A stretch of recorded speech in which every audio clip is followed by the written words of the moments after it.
The smoke still clung to my clothes 3 days later, no matter how many times I washed them. It wasn't the acrid smell of burning wood or melted plastic.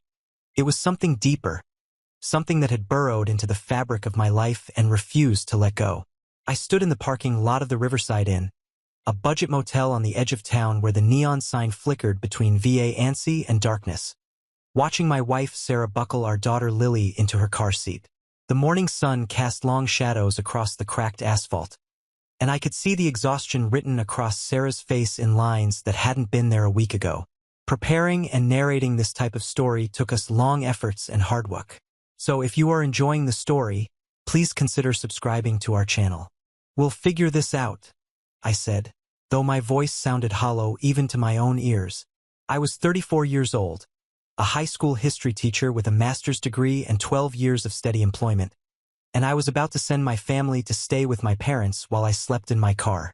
The insurance company had promised the claim would process within 2 weeks, maybe 3. Our rental had been reduced to a blackened shell.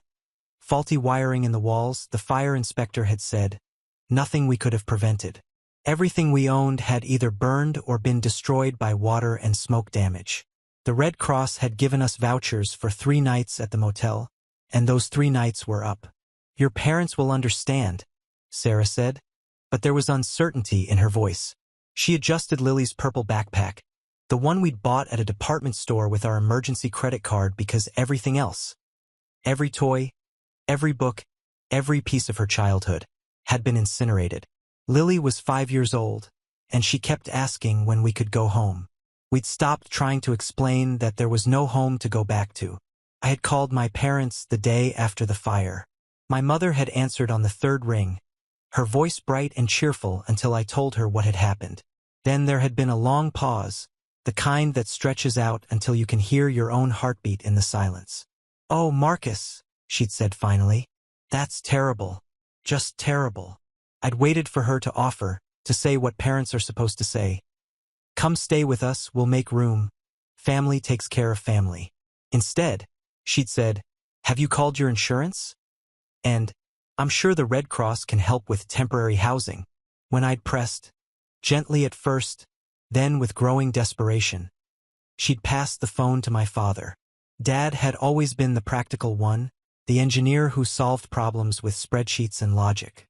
"Son," he'd said, his voice measured and careful, "your mother and I have been talking.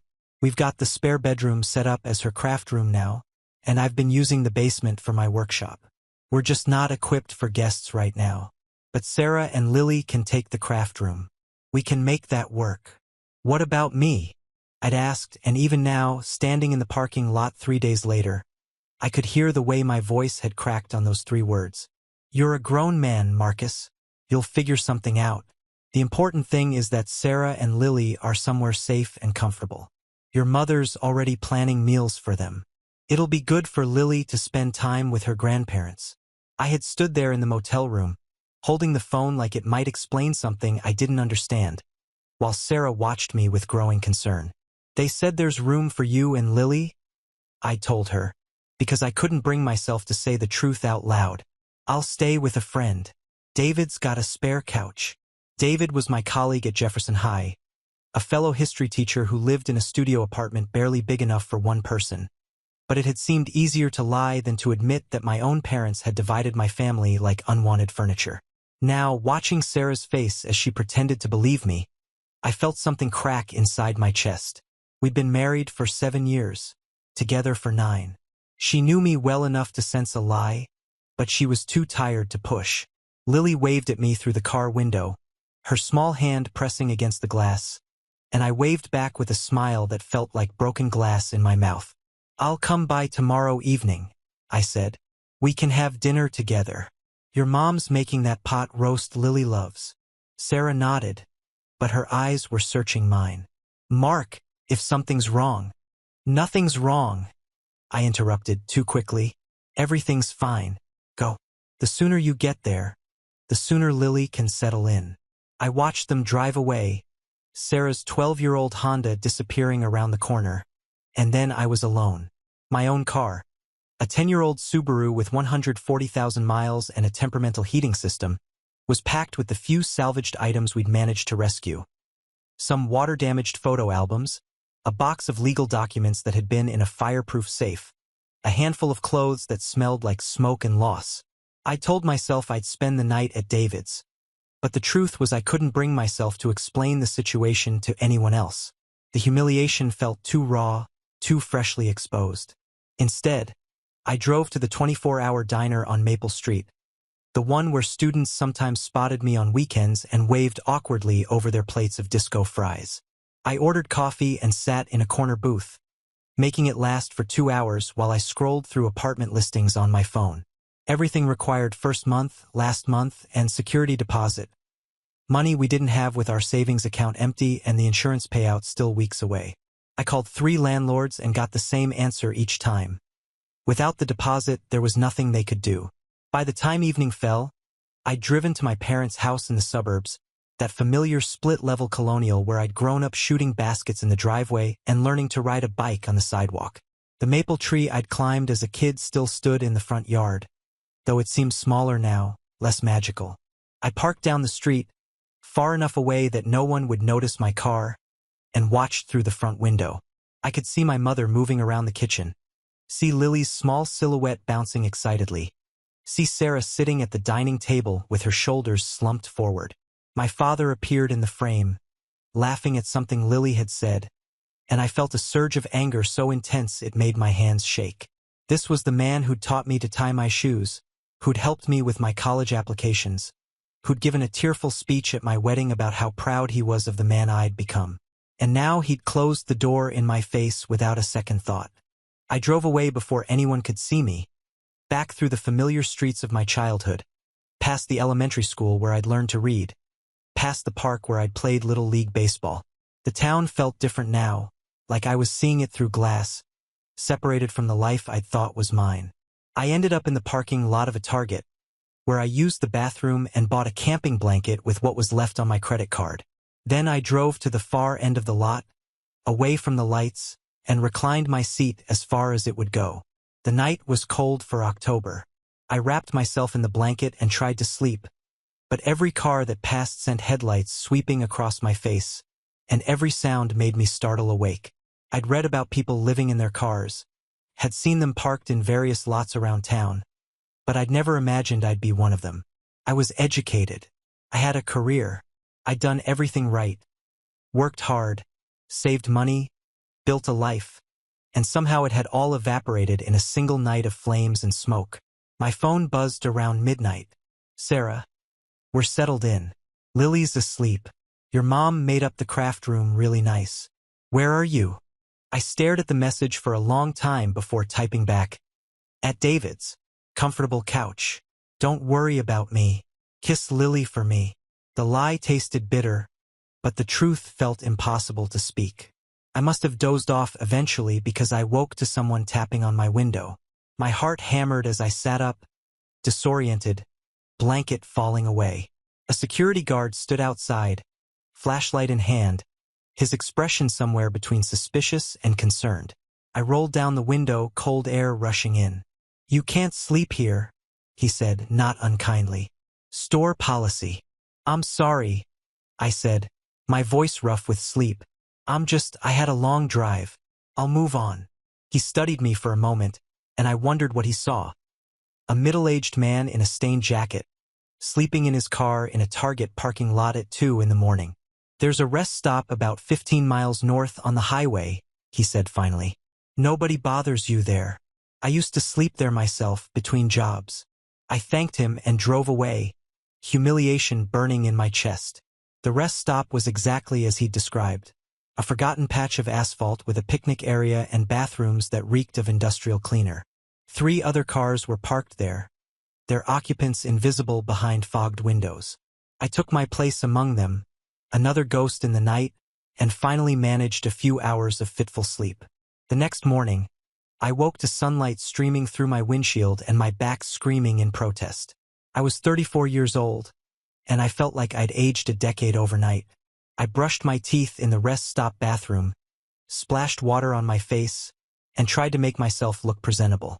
I had to teach second period, and my students couldn't know that their teacher had spent the night in his car. Jefferson High rose up before me like a fortress of red brick and normalcy. I parked in my usual spot, grabbed my bag, miraculously undamaged in the fire, and walked through the front doors like this was any other Tuesday. The hallways smelled like floor wax and teenage desperation. Students crowded around lockers, laughing and shoving and living their uncomplicated lives. I envied them so fiercely it hurt. Marcus. David caught up with me near the main office, his coffee cup leaving a trail of steam. How are you holding up, man? I heard about the fire. That's absolutely brutal. We're managing, I said automatically. Insurance is handling everything. If you need anything, we're fine, I interrupted, forcing a smile. Really? But thanks. Couldn't tell him. Couldn't say the words out loud. Couldn't admit that my parents had room for my wife and daughter but not for me. That I'd spent the night in a rest stop with strangers. That I had nowhere to go when the school day ended. The shame felt like a living thing, coiled in my stomach. My second period juniors were studying World War I, and I taught them about trench warfare and the Treaty of Versailles while my mind wandered to my own war, my own treaty that had been negotiated without my input. Sometimes, I heard myself saying, the hardest battles are the ones where the enemy looks like someone you trust. A few students looked up from their phones, momentarily interested, and I realized I'd gone off script. The day dragged on with the weight of exhaustion. Between third and fourth period, I retreated to my classroom and locked the door, slumping into my desk chair and closing my eyes for just a moment. My phone buzzed with a message from Sarah. Your mom took Lily to the library. She's doing okay. Asking about you, though. When can you come by? I typed back, tonight for dinner. 6 p.m. Perfect. Love you. Love you too. The words felt true and false at the same time. I loved her more than I could articulate, loved the life we'd built together. But right now that love felt like another weight I was carrying. Another responsibility I was failing to meet. A good husband would have been honest. A good father would have found a way to keep his family together. Instead, I was hiding in my classroom, pretending everything was fine while my marriage fractured under the pressure of secrets and survival. The afternoon brought a surprise. Principal Andrews called me into her office. She was a stern woman in her 50s who ran Jefferson High with military efficiency, and I approached her door with a sense of dread. Had someone seen me in the parking lot? Had a student noticed something off? Marcus, sit down, she said, gesturing to the chair across from her desk. Her office was immaculate. Awards on the walls, books arranged by height, a photo of her 2 grown sons in matching frames. I heard about your house fire. I'm so sorry. That must be incredibly difficult. We're managing, I said, the lie coming easier with practice. I wanted you to know that the faculty has started a collection to help with immediate expenses. We've raised about $800 so far. She slid an envelope across the desk. It's not much, but we wanted to do something. I stared at the envelope, feeling tears prick at the corners of my eyes. $800 from colleagues who barely knew me, who had their own families and bills and struggles. It was more kindness than my own parents had offered. I don't know what to say, I managed. Say you'll let us know if you need anything else, Principal Andrews replied. We take care of our own here. I left her office with the envelope clutched in my hand, feeling simultaneously grateful and more alone than ever. The money would help. I could afford a few more nights in a motel, could buy Lily some new clothes, could maybe even cover a deposit on an apartment if I could find a landlord willing to work with me. But it didn't solve the fundamental problem.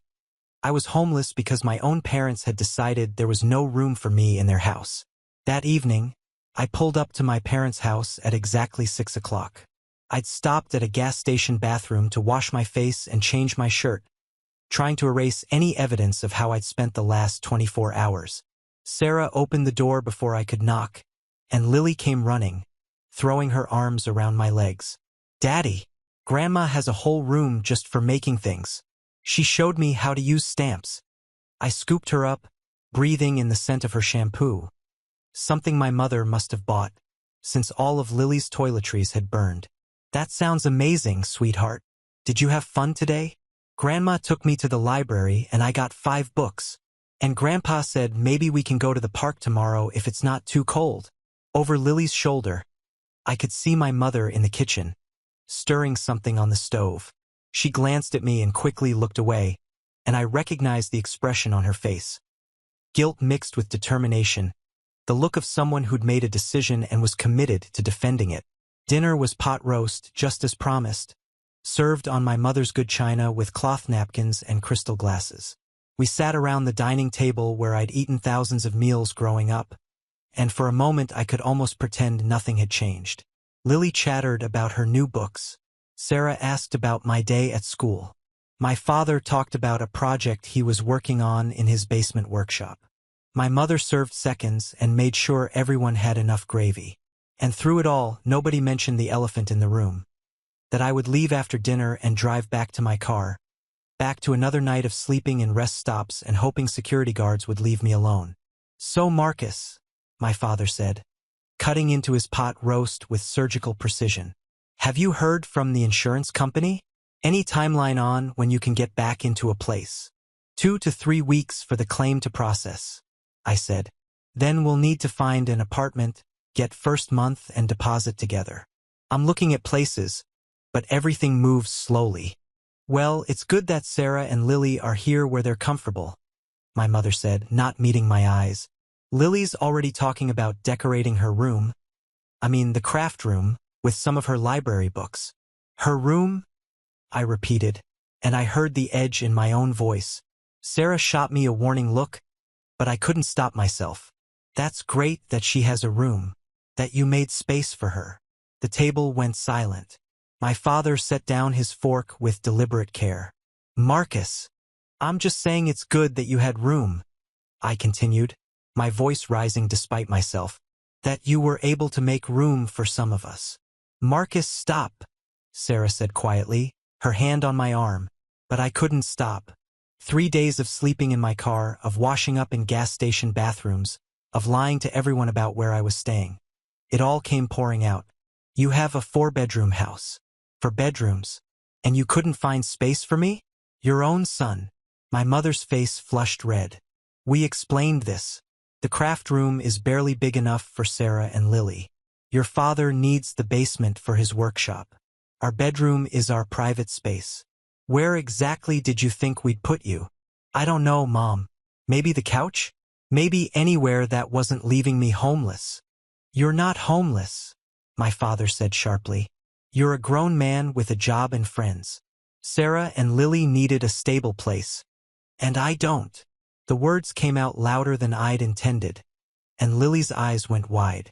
I forced myself to lower my voice, but the anger was still there, hot and acidic. I needed a stable place too. I needed my parents to act like parents instead of landlords picking and choosing who gets a room. "That's not fair," my mother said, her voice trembling. "We opened our home to your family. To part of my family," I corrected. "The part you thought deserved help. The part that fit into your plans." Sarah stood up, pulling Lily into her arms. "Lily, sweetheart, let's go watch a movie in your room. Okay?" She carried our daughter out of the room, leaving me alone with my parents and the wreckage of a conversation I'd been trying to avoid. My father leaned back in his chair, his engineer's mind visibly working through the problem.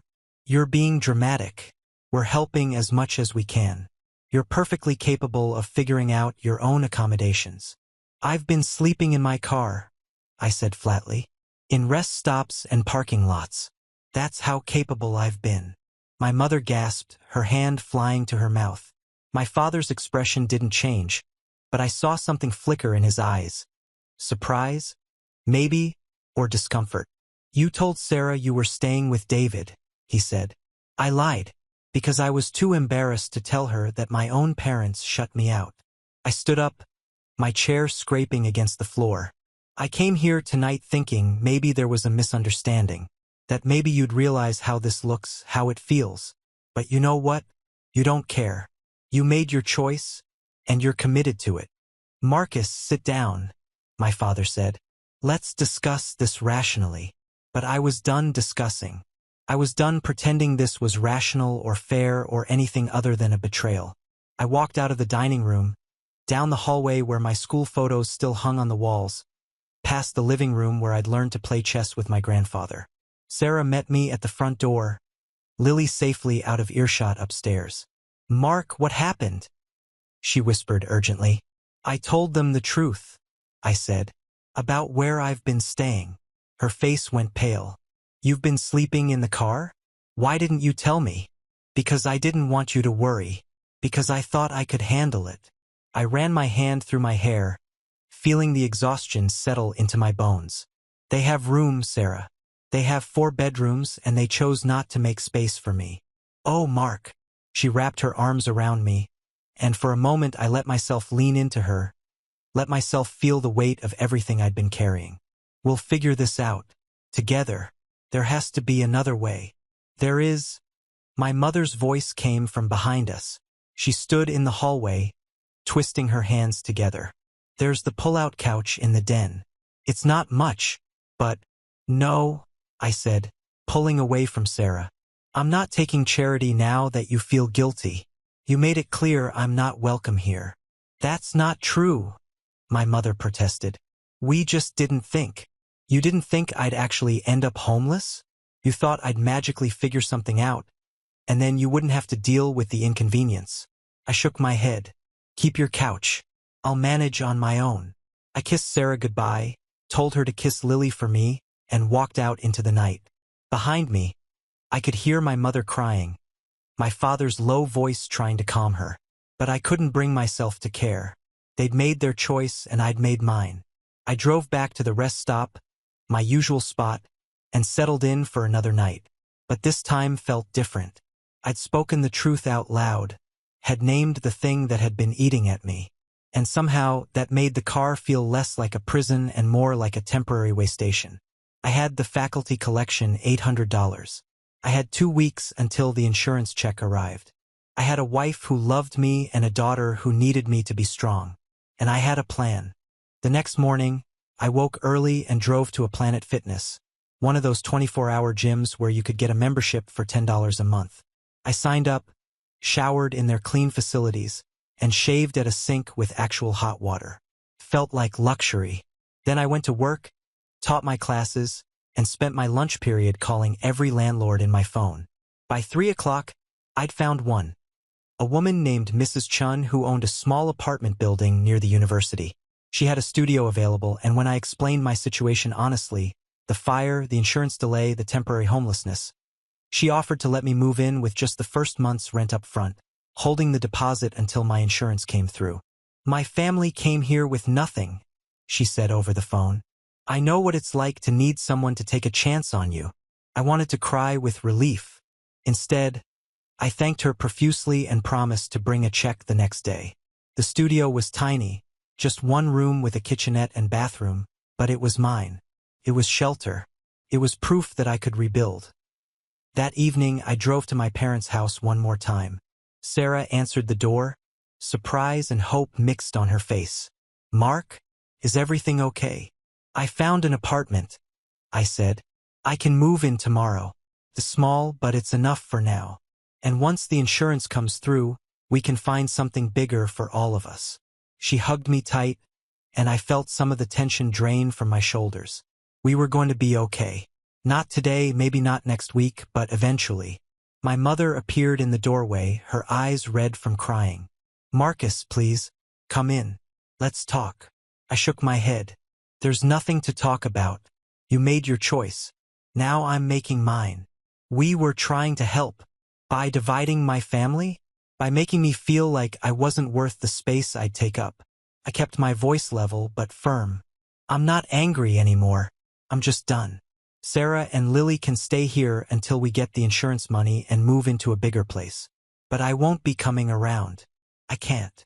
My father emerged from inside, his face hard. "You're being childish. We did what we thought was best." "For who?" I interrupted. "For you? Because it certainly wasn't best for me. I spent 3 days sleeping in my car, Dad. 3 days lying to my wife because I was too ashamed to admit that my own parents didn't want me." "That's not fair," he said. but his voice lacked conviction. Maybe not, but it's the truth. I turned back to Sarah. I'll text you the new address. Bring Lily by this weekend and we'll have a pizza picnic on the floor. It'll be an adventure. I drove away before anyone could say anything else, feeling lighter than I had in days. The rest stop became my home for one more night, but it felt different now, temporary, surmountable. I had a plan. I had a future. The next day, I moved into the studio apartment with my boxes of salvaged belongings and the camping blanket I'd bought at Target. Mrs. Chun met me at the door, a tiny woman in her 70s with sharp eyes and a warm smile. She showed me how the radiator worked, where the laundry facilities were, and told me she'd baked cookies if I wanted to come up to her apartment later. "Thank you," I said, and I meant it with every fiber of my being. "You have no idea what this means." "I think I do," she said gently. "Welcome home." Home. The word felt foreign and familiar at once. I spent that first night on an air mattress borrowed from David, eating takeout Chinese food and watching the city lights through my single window. It wasn't much. It was everything. Sarah brought Lily over that weekend as promised. We had pizza on the floor, and Lily thought it was the greatest adventure. She drew pictures to hang on my bare walls, and Sarah and I talked about the future. About the apartment we'd find together, about replacing everything we'd lost, about moving forward. "I'm sorry I didn't tell you," I said after Lily had fallen asleep in the corner, wrapped in my camping blanket. "About the car. I'm sorry your parents made you feel like you had to hide it," Sarah replied. "That should never have happened." "Are you angry at them?" She considered for a long moment. "I'm disappointed. They've always been good to me, good to Lily. But what they did to you, refusing to make space when you needed them most, I don't think I can forgive that easily. They're still your in-laws, still Lily's grandparents. And they're still your parents," she said. "Which makes it worse, not better. You deserved better from them." We stayed at my parents' house for 2 more weeks, until the insurance check arrived. It was enough to cover a security deposit, first and last month's rent on a 2-bedroom apartment, and some new furniture. We found a place near Lily's school, with hardwood floors and a small backyard where we could plant a garden in the spring. It wasn't as nice as the house we'd lost, but it was ours and it was enough. My parents called several times during the move. My mother left tearful voicemails apologizing, saying she hadn't understood, hadn't realized how serious things were. My father sent a stiff email offering to help with moving expenses. I didn't respond to either. The hurt was too fresh, the betrayal too deep. But life has a way of complicating clean breaks. 6 weeks after we moved into our new apartment, my mother showed up at my classroom after school. I was grading papers when I looked up and saw her standing in the doorway, looking smaller and older than I remembered. "Marcus," she said, "please, just 5 minutes." I wanted to say no, wanted to tell her to leave, but I was raised to be polite, to respect my parents, and old habits die hard. 5 minutes, I agreed. She sat in one of the student desks, looking out of place among the posters of historical figures and the timeline of World War II I'd created with my juniors. "I've been going to therapy," she said abruptly. "Your father too. We're trying to understand where we went wrong." I set down my pen. "And the therapist said we have a pattern of conditional support, that we've always helped you on our terms, not yours. That we treated your crisis like an inconvenience instead of an emergency."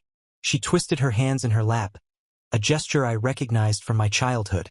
She'd always done that when she was nervous. She said we chose comfort over compassion.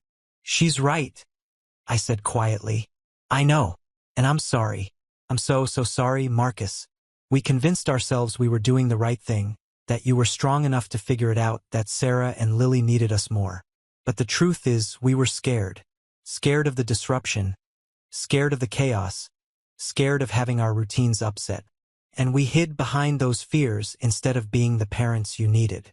I felt tears prick at my eyes, but I blinked them back. "I slept in my car, Mom. For 3 days, I slept in rest stops because I had nowhere else to go. And you knew. You knew I was struggling, and you closed the door anyway." "I know," she whispered. "I'll regret that for the rest of my life." We sat in silence for a moment, the afternoon sun slanting through the windows and casting long shadows across the classroom floor. "I don't know if I can forgive you," I said finally. "Not yet. Maybe not ever." "I understand," she said. "But I hope you'll let me try to make it right. Not by fixing things or throwing money at the problem. Just by being present. By being the mother I should have been." I thought about it. About the weeks of hurt and anger. About the nights in my car. About the way I'd felt when I realized my parents valued their convenience over my well-being. But I also thought about Lily, about the grandmother she adored, about the complexity of family and forgiveness.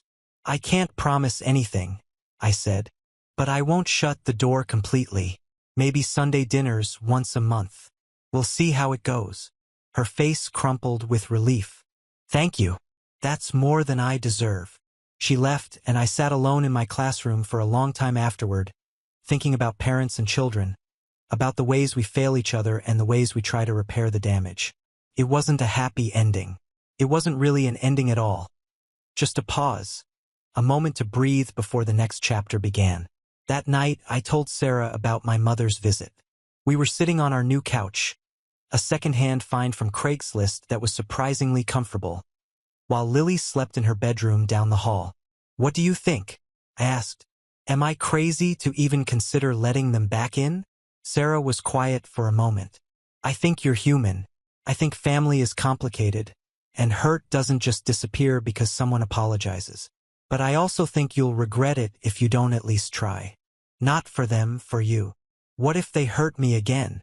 Then we'll deal with it together," she said, taking my hand. "But this time you won't be alone in a rest stop. You'll never be that alone again." The first Sunday dinner was awkward. We sat around the same dining table where I'd confronted them, eating my mother's pot roast and making small talk about Lily's kindergarten class and my father's workshop projects. Nobody mentioned the fire or the fight or the weeks of silence. It felt fragile, like we were all walking on glass, terrified of saying the wrong thing and shattering whatever peace we'd managed to construct. But the second dinner was easier. And the third. Slowly, carefully, we rebuilt something. Not the relationship we'd had before. That was gone, burned up in the fire along with everything else, but something new. Something more honest, maybe even if it was more painful. My mother started coming to Lily's school events, and my father helped me install shelves in our new apartment. They offered to contribute to our furniture fund, and this time I accepted, not because I needed the money, but because I understood it was their way of trying to make amends. We were learning to be family again, but this time with clear boundaries and honest conversations about what we needed from each other. 3 months after the fire, I stood in front of my fourth period class and taught them about the aftermath of war, about how countries rebuild, how people reconstruct their lives from rubble, how trauma leaves scars that never fully heal but can soften with time. One of my students, a quiet girl named Emma, raised her hand. "Mr. Richardson, how do you know when you've actually healed? Or do you just learn to live with it?" I thought about my answer carefully. "I think it's both," I said. "You learn to live with what happened, but you also grow around it. The wound becomes part of your story, but it doesn't have to be the whole story." After class, Emma lingered by my desk. "My parents got divorced last year," she said. "And sometimes I feel like I'm supposed to be over it, but I'm not." "That's okay," I told her. "Healing isn't linear. Some days are harder than others. The important thing is that you're still here, still showing up." She nodded and left, and I realized I'd been talking to myself as much as to her. I was still here, still showing up. The fire had taken my house, my parents had taken my sense of safety, but I'd survived. We'd survived. That evening, Sarah and I walked through our neighborhood with Lily riding her new bike ahead of us. The spring air was warm and fragrant with blooming flowers. Our apartment was small but cozy, filled with mismatched furniture and Lily's artwork taped to every available wall. It wasn't the life we'd planned, but it was a good life nonetheless. "Do you ever think about what would have happened if they'd said yes?" Sarah asked. "If your parents had made room for all of us?" "Sometimes," I admitted. "But I think I would have resented them anyway. Maybe not immediately, but eventually. Because the hurt wasn't just about having a place to sleep. It was about feeling like I mattered less than their comfort. Do you think they understand that now? I think they're trying to, I said. And maybe that's enough. We walked in comfortable silence, watching Lily pedal furiously toward the playground. She'd adjusted remarkably well to everything: the fire, the temporary separation, the new apartment. Kids were resilient in ways adults forgot to be. I'm proud of you, Sarah said suddenly, for how you handled all of this, for surviving it, for not letting it break you. There were moments I thought it would, I confessed. Those nights in the car, I felt like I'd fallen through a crack in the world, like I'd discovered that all the safety I'd believed in was just an illusion. But you climbed back out. We climbed back out, I corrected. I couldn't have done it alone. As we reached the playground, Lily jumped off her bike and ran toward the swings, her laughter echoing across the park. Sarah and I sat on a bench watching her play, and I felt something settle in my chest. Not quite peace, but close enough. The fire had destroyed our home. My parents had failed me in ways I was still processing. But we'd survived. We'd built something new from the ashes. You know what's strange? I said. I don't miss the house anymore. I miss what it represented: security, stability, the idea that we had everything figured out. But the actual house is just a building. This, I gestured to Sarah, to Lily, to the life we'd cobbled together from disasters and determination. This is home. Sarah leaned her head on my shoulder. Mrs. Chun called me yesterday. She said she has a 2-bedroom opening up in her building next month if we're interested. Same rent as what we're paying now. Really? I felt a spark of excitement. That would be perfect. Closer to my school, and Lily would have her own room. I told her we'd think about it, Sarah said. But I think we both know the answer. That night, after Lily was tucked into bed, I sat at our small kitchen table and wrote an email to Principal Andrews. I thanked her again for the faculty collection, told her how much it had meant during those desperate first weeks. Then I added something I'd been thinking about for a while: a proposal for a staff emergency fund, something formalized and ongoing, so that the next teacher who faced a crisis wouldn't have to rely on spontaneous generosity. She responded the next morning, "Let's discuss this at the next faculty meeting. I think it's an excellent idea. Small victories, small steps forward. That's what healing looked like." The following Sunday, we had dinner at my parents' house again.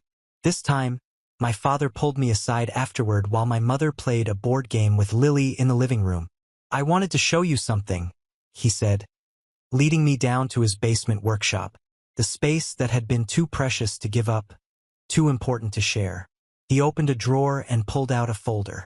Inside were printouts, articles about homelessness, about family estrangement, about the psychological impact of conditional love. "I've been reading," he said simply, "trying to understand what we did, what it meant." I looked at the articles, at the highlighted passages and handwritten notes in the margins. "Why?" I asked. "Because I need to understand how I became the kind of father who let his son sleep in a car rather than give up a workshop." His voice cracked. "I thought I was teaching you self-reliance. I thought I was being practical. But I was just being cruel." "Dad, let me finish," he said. "I can't undo what happened. I can't give you back those nights or take away the hurt. But I can promise you it will never happen again. And I can promise that I'm working on becoming the father you deserved all along." I felt tears spill down my cheeks, hot and unexpected. "I needed you," I said. "I needed you and you weren't there." "I know," he said. "I know, son. And I'm sorry." Preparing and narrating this type of story took us long efforts and hard work. So if you are enjoying the story, please consider subscribing to our channel. We stood there in his workshop, surrounded by his tools and projects, and for the first time since the fire, I let myself cry, really cry, not the quiet tears I'd shed in my car, but deep, wrenching sobs that came from somewhere primal. My father wrapped his arms around me, and we stood there like that, two grown men weeping in a basement, trying to repair something that had broken. When I finally pulled away, wiping my eyes with the back of my hand, I felt lighter. Not healed, not yet, but moving in that direction. "We're moving to a new apartment next month," I said. Mrs. Chun has a 2-bedroom. Would you and Mom want to help us move? His face lit up with something like hope. We'd be honored. Moving day arrived with perfect spring weather, blue skies and a gentle breeze that made the physical labor almost pleasant. My parents showed up early, and my father had rented a truck. We loaded our second-hand furniture, our salvaged photo albums, Lily's growing collection of books and toys. My mother had packed sandwiches and lemonade. It felt like a normal family activity, and maybe that was the point. Maybe healing was just the accumulation of normal moments, piled up one after another until they outweighed the hurt. In the new apartment, with its extra bedroom and slightly bigger kitchen, we unpacked boxes and hung pictures. Lily ran from room to room, declaring which corner would be perfect for her stuffed animals and where she'd do her homework. Sarah and my mother worked together to organize the kitchen, chatting about recipes and school schedules. My father helped me assemble Lily's new bed frame, and we worked in comfortable silence, the kind that felt earned rather than forced. By evening, the apartment was starting to look like home. We ordered pizza, a tradition now, apparently, and sat on our new-to-us couch while Lily gave a grand tour to her grandparents, showing off every detail of her bedroom. "This feels right," Sarah said quietly, squeezing my hand. And it did. Not perfect. There were still complicated feelings, still moments of residual hurt that surfaced unexpectedly. But we were building something sustainable, something honest. The fire had destroyed our house, but it had also burned away the pretense that everything was fine. We'd been forced to confront uncomfortable truths, and somehow, on the other side of that confrontation, we'd found something more real.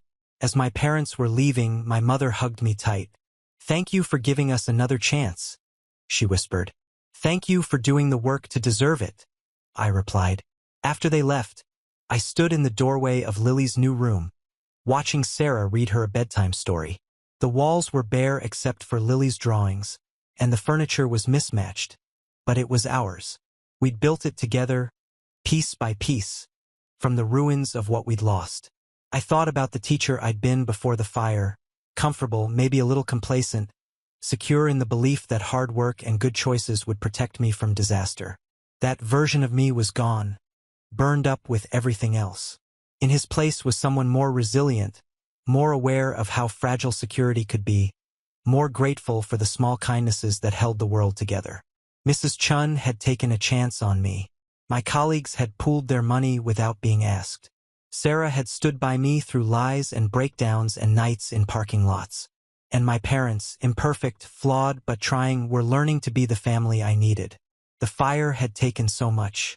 But standing there in our new home, listening to my daughter's laughter and my wife's voice reading about dragons and princesses, I realized it had also given me something. The knowledge that I could survive the worst and still find my way back to joy. That night, after Lily was asleep and Sarah had drifted off beside me, I lay awake thinking about all the people sleeping in their cars tonight, all the families fractured by crisis, all the parents who chose comfort over compassion. I thought about writing an article for the local paper, about starting a nonprofit, about finding ways to help others who fell through the same cracks I'd fallen through. But that was tomorrow's work. Tonight, I was just grateful to be here, in this small apartment with my family, building a life from the ashes of the old one. Sometimes home isn't a place you return to. Sometimes it's something you build from scratch, using whatever materials you can find. Love and forgiveness and second chances and the stubborn refusal to give up. Sometimes home is just knowing that you're strong enough to survive the fire and brave enough to start over. And sometimes that's enough.